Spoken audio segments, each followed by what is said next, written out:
Actually এমন একটা বিষয় নিয়ে এখন কথা বলবো যেটা আমি একজন নার্স হয়েও আমি বলতে পারছি, আমাকে বলতে হবে। কারণ টপিকটা আমি যত বড় হয়েছি ততটাই বেশি ফিল করতে শিখেছি। বিশেষ করে এই নার্সিং প্রফেশনে এসে আরো অনেকটা ফিল করতে পারি। তো এখানে আমি সব ডক্টরের কথা বলবো না, কারণ অনেক ভগবান তুল্য ডক্টর আছে, নার্স আছে আমাদের আশেপাশেই আছে, যাদের আমি দেখেছি, ইন্সপায়ার হয়েছি। তারপরেও কিছু ডক্টর বা নার্সকে নিয়ে আমার এই ছোট দুটো চারটে কথা আমি বলতে চাই। আজ আমাদের দেশে হাসপাতাল বেড়েছে, ডাক্তারের সংখ্যা বেড়েছে, ওষুধের নাম, মেশিনের রেঞ্জ সবই উন্নত হয়েছে, কিন্তু একটা প্রশ্ন আজও রয়ে গেছে, এসব উন্নতির ভেতরে মানবতাটা কোথায় হারিয়ে গেল? রোগী মারা যাচ্ছে, পাশে দাঁড়িয়ে থাকা কিছু ডক্টর নার্স বলছে ওয়েট আউটসাইড, টাইমস আপ। পরিবার কান্নায় ভেঙে পড়ছে, কিন্তু তাদের চোখ মুখে সহানুভূতির বদলে দেখা যাচ্ছে ক্লান্তি, বিরক্তি, কখনো ঠান্ডা উদাসীনতা। আমরা বারবারই ভুলে যাই হাসপাতাল শুধু চিকিৎসার জায়গা না, হাসপাতাল এমন একটা স্থান এখানে মানুষ তার শেষ আশা নিয়ে আসে। কোন একটা মা সারা রাত ভর একটা শিশুর রিপোর্টের জন্য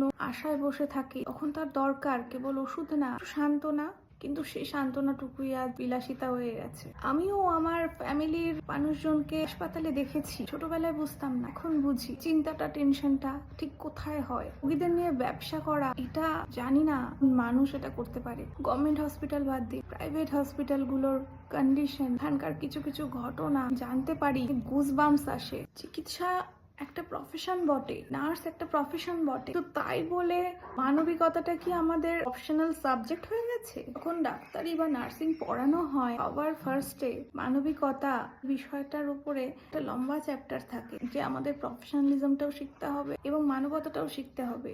কেউ কেউ বলবে আমরাও তো মানুষ, আমরাও ক্লান্ত হয়ে যায়, এত ডিউটির চাপ। চিকিৎসা মানে শুধুই ডিউটিটুকু করা। মানুষের মনে একটু ভয়টা কমানো তো একটা দায়িত্ব। তো কিছু কিছু জায়গায় তো ডক্টররা আরো ভয় বাড়িয়ে দেয় পেশেন্টদের মনে, সেটা না হয় নাই বা বললাম এখানে আমি। যদি একটু ভালো ব্যবহার করে পেশেন্টের ভালো লাগে, তাহলে ক্ষতিটা কোথায়? করতে প্রবলেমটা কি? একটুই তো ভালো ব্যবহার। প্রতিদিনই কোনো না কোনো হাসপাতাল কেউ একা মারা যায়। ডাক্তার কিন্তু শুধু সার্টিফিকেটেই একজন ভগবান হয়ে যায় না তার পেশেন্টের কাছে, হয় একটা আচরণে, একটা কথা, একটা ছোঁয়ায় হাসপাতালে চিকিৎসা পাওয়া যায়, শরীর বাঁচানো যায়। কিন্তু যদি মনটাই ভেঙে যায়, তাহলে কি সেটা চিকিৎসা বলে? বিছানায় শুয়ে থাকা মানুষটা শুধু একটা রোগী নয়, সে একটা গল্প। আর ওই তর্পানো মানুষের গল্পের উপসংহারটা ভালো লিখবে নাকি খারাপ, সেটা শুধুমাত্র আপনাদের উপর নির্ভর করে।